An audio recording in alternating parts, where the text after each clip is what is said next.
All right, we'll get started. Um, I'm excited to launch the Healthy Retail Access Program today, and we'll describe the program, some of its goals, and what we're doing to address the challenges of food insecurity within our community. First, I'd like to thank the Healthy Retail Access Work Group, which is part of the Madison Food Policy Council. They spearheaded the creation of this program. It included Alderman Matt Fair, Alderwoman Amanda Hall, Lindsay Day Farnsworth, and Ann Reynolds, who's here today. I also want to just recognize for a moment city staff who've worked on this program. Ruth Rolick, who's right here from the city's business development office. Mark Wolf, we all know, who's the city's food policy director. And also Nick Heckman, food security policy analyst for Public Health Madison and Dane County. They all did extensive work on the food access improvement map. And let's just look at this for a moment. The deeply colored purple areas show our areas of focus. These are areas where we have the challenge of getting better and more fresh food, nutritious food to residents of our community. The presence of the areas of focus in many instances coincides where we have neighborhood resource teams, which are identified in yellow overlaying some of the purple. And it's no coincidence that the challenges we have in some of our lowest income neighborhoods are reflected in the absence of, as needed, much better access to quality food at reasonable prices. Myra Mendrano, president of the Latino Chamber of Commerce, is she just arriving now? Is here, as well as Connie Gila, thank you. And they are working with retailers in support of the Alliance and helping develop organizational presence for the businesses that are needed to make this a success. The nature of the problem is one that everyone should be aware of, not just the folks who are challenged living in one of the richest agricultural areas in the world, and yet have not been able to participate in a healthy food economy, either as consumers or in terms of employment and job development. We have statistics which show that almost one half of our school children rely on free and reduced lunch programs, or that 1 out of every 5 people across the country struggle to put adequate meals on the table every day. Unfortunately, some of our children, the free and reduced lunch that they receive at school may be the only proper and adequate food they get all day.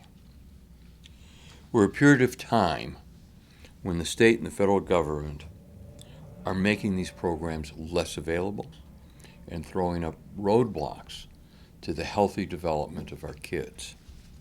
And let me point out that during the course of the school day, the greatest impediment to a child learning is hunger.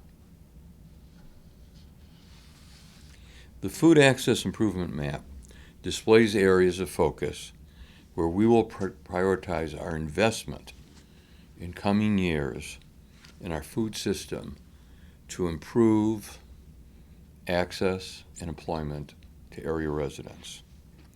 We created this map to gain a better understanding of where we have limitations in our community in regards to access to sound nutrition.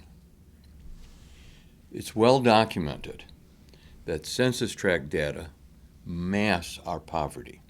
This is one of the challenges that we have in Madison, in that we do not have 1 or 2 specific census tracts where we have a predominant population that is low income. Here in Madison, as the map demonstrates, access to food, just as the situation is with low-income families, is scattered throughout the city. We're going to work to develop neighborhood-based solutions in conjunction with the private sector in terms of those who are already engaged in bringing quality food to area residents. The Healthy Retail Access Program is aimed at existing retailers and organizations that directly support those retailers. We're also working with local community-based groups as well as those who provide loans and technical assistance to food-based retailers and to develop projects to coordinate efforts and improve the chance of success. We're especially interested to see the impact of the Healthy Retail Program on some of our smaller ethnic grocers that are located throughout the city by providing them with flexible capital to expand their businesses and help us reach our goals. Infrastructure upgrades or operational expansions can go a long way in improving the health of a business, the surrounding community, and subsequently the customers. It's our hope that this successful pilot year of this program can demonstrate the impact of supporting these local retail efforts. Now, to answer specific questions, we have city staff here, all the folks that I introduced earlier, because they know a lot more than I do. And by the way, I didn't mention, but the entire food policy council deserves our success. What we've got here is just a small subcommittee that's done some very significant work. Lou? When you say we're working with existing retailers, you mean small groceries? Are we even looking at bringing in big grocery chains or anything like that? What are we talking about when we say retailers? We're looking at all. For example, Madison has had two new major chains come into the Madison area in the last couple of years. When they come into the community, we work with them, we discuss the challenges we've got, and even though they are putting in large supermarkets to compete with other large supermarkets in the Madison area, we're asking them to consider getting involved in programs where they will provide food access to the specific neighborhoods we're discussing here. Simultaneously, we're working with small grocers. Many of them are ethnically owned local companies, and working with them to help their operation provide the highest quality, lowest cost to areas. You can go into these neighborhoods. There are Asian grocers, there are Latino grocers, they're small operations compared to the supermarkets, but particularly because they provide healthy food, fresh food, and the condiments and the spices necessary for the hundreds of varied diets here in the area. They're indispensable. Anything you want to add on that? Why don't you come up to the microphone?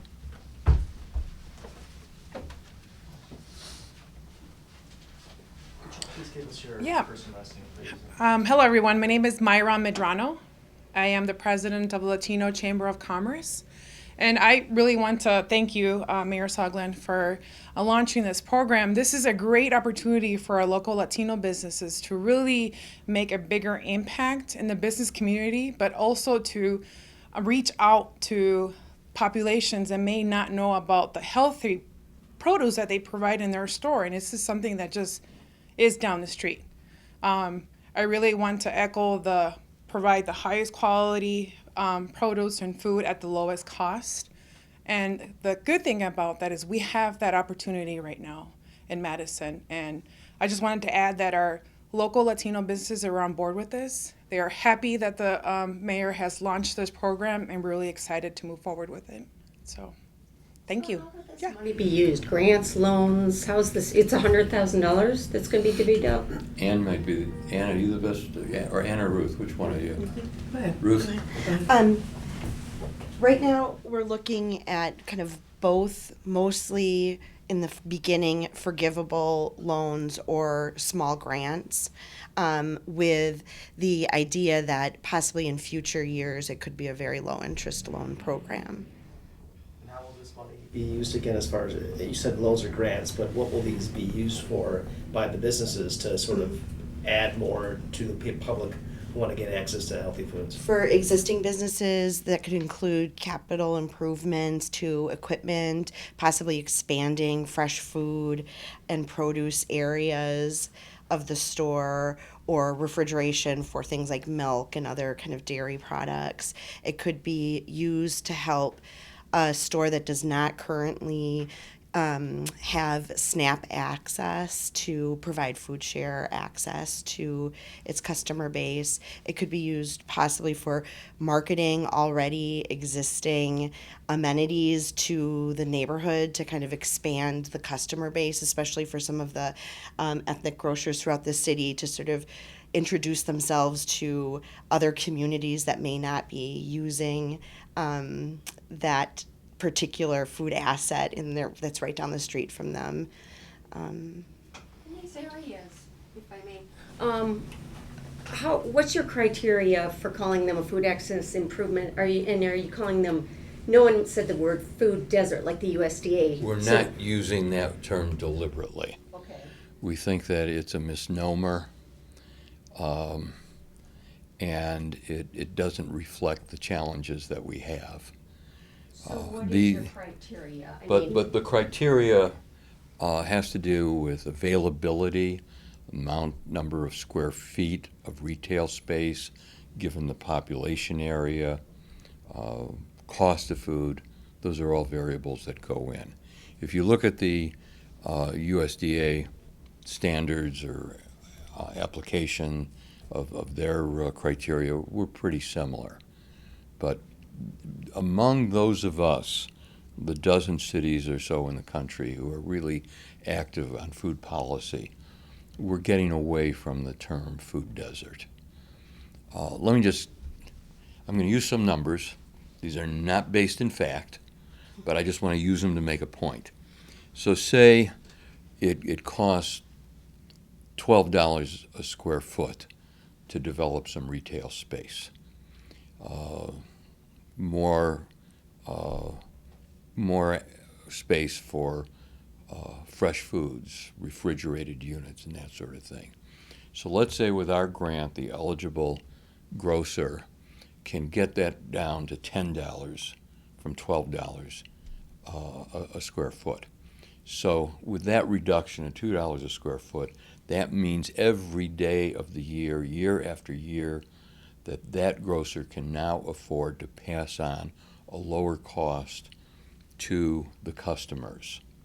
And as long as the grocer maintains their eligibility, that loan then becomes a forgivable loan.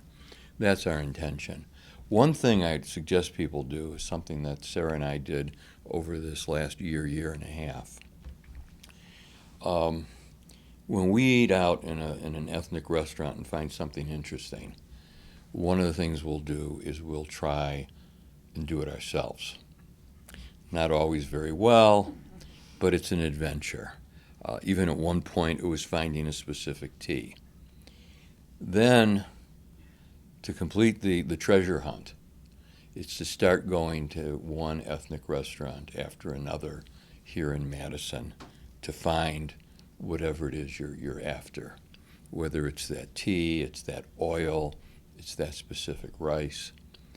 And it's going to take you quite a while to crisscross the city as you go to all these restaurants which are hidden away. I don't want to single anyone out, But I mean, I'll tell you right now, there's a real interesting restaurant on Watts Road, not far from Rayvac Drive. Find it if you can.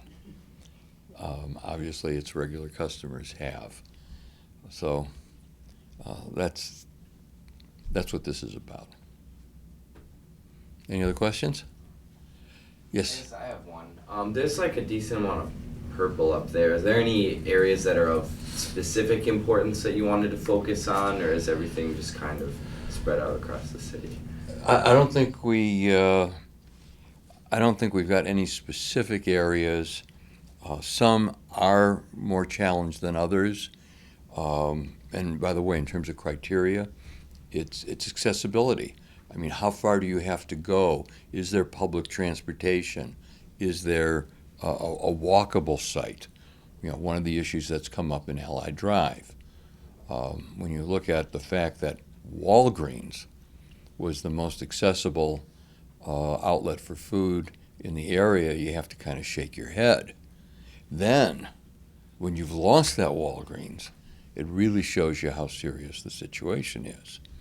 Now, up here on the northeast side, we do have a couple of groceries, but given the size of the population and given the number of low-income households and kids in the area on free and reduced lunch programs, that's another area that we're concerned about. So it's prevalent, you know, through these areas. Owl Creek, down in the lower right in the southeast corner of the city, there's not a lot of folks. You don't have the density that we do in the northeast side or Allied Drive, but the isolation created by the interstate highway, created by the Beltline, Stoughton Road, it's really tough. I mean, you can't. And the criteria I look at is this: can you give a kid a couple of bucks, a 12-year-old, and say, Sally, Juan, run to the market, get some milk and a loaf of bread. If the kid can't do that, you know that very base level says there's a problem. Is $100,000 enough to meet the need? No, 100,000 is not enough to meet the need, but it's a good place to start. We're going to learn from it, and it'll also give us an idea of what is a sufficient amount of money to meet the need. Do you see small grocers as the key to finding access for people to get their food needs? Or, because we've seen, like maybe 10 years ago, the grocery store that now is in the place of the U-Haul there instead, Right. off Verona Road, that was right in line where a Yeah. lot of people got their food, and now that's gone. All right, so for some folks, they just by luck, they're going to live close enough to a supermarket, be on a bus line, be in a place where they can turn to their kid and say, here, run to the market and pick up the lettuce, pick up some beets or whatever. But in these neighborhoods, it's a real challenge, and so since the large supermarkets will not locate there, simply because the size of population and average incomes, we have to rely on the small grocers. And we're not the only city. Baltimore has been doing this for years. Baltimore has been relying on small grocers, and they're not just working on this aspect of it, but they're actually going into the grocery and having discussions about what you're selling, what's healthy, what you move up front, and how you work with the community to improve diets. When will you see impacts, you think, real noticeable proof that this is working? On this particular program, I would say within 2 years, maybe sooner. But This is more than just a 1 year. this is a lifetime commitment. I mean, I don't know that I'll be mayor at the time, but I'd like to see the day when all the purple is gone and every one of us, whether it's a small ethnic restaurant, a bodega, a supermarket has access to local food. I'm not going to give a plug to a specific company, but we have one grocer here in Madison that has a big sign at the entranceway and says, "Look for this logo. If you see it, it means the food was grown within 200 miles of Madison." Now, we can't do that year-round. We can't do that for pineapples and bananas, but we certainly ought to be able to do it for everything that is sustainable here. Since you asked the question about grocers, let me go into farming for a moment. Now that it is perfectly, it's possible in this region to grow a variety of fruits and vegetables. But the economic structure of the way our agricultural economy is based, the way subsidies work, and also because of the risks involved in regarding climate changes, it's very difficult for land that's been used for years for soybeans and corn to be used the way it was 140 years ago, 130 years ago, when we really saw the growth of extensive farming here in the Dane County and the 7-8 county region that makes up south central Wisconsin. There's more that needs to be done than what we're doing. There has to be changes at the state level, there has to be changes at the federal level. But if we can reduce the risk for farmers, if we can help them with the transition, we can take a lot of this land that's in soybeans and in corn and change it into berries, into vegetables, into fruit trees, and bring that fresh food that much closer to all of us. You know, we all marvel at what a cob of corn that was harvested in the last 48 hours tastes like. We've got tomatoes this year, and you know, the other day we picked a tomato and devoured it within an hour. You can't always get it quite that fresh, but when you look at the opportunity and you look at the nutrition and you look at the fact that we've got grocers who are committed to getting that kind of food onto the plates of Madisonians. And by the way, I mentioned two very conventional things, tomatoes and corn, but when you look at some of the Asian dishes, the Latino dishes, the Indian subcontinent dishes that are available, it's spectacular. Out here on Wednesday when we have the farmers market, you can see the chefs from local restaurants with their wagons buying the strawberries, buying the greens, which you know are going to be available on a plate within a couple of hours. Same is true in terms of some of our grocers. So it's nutritious, it's healthy, it's really enjoyable, and it helps the economy. Anything else? Thank you very much.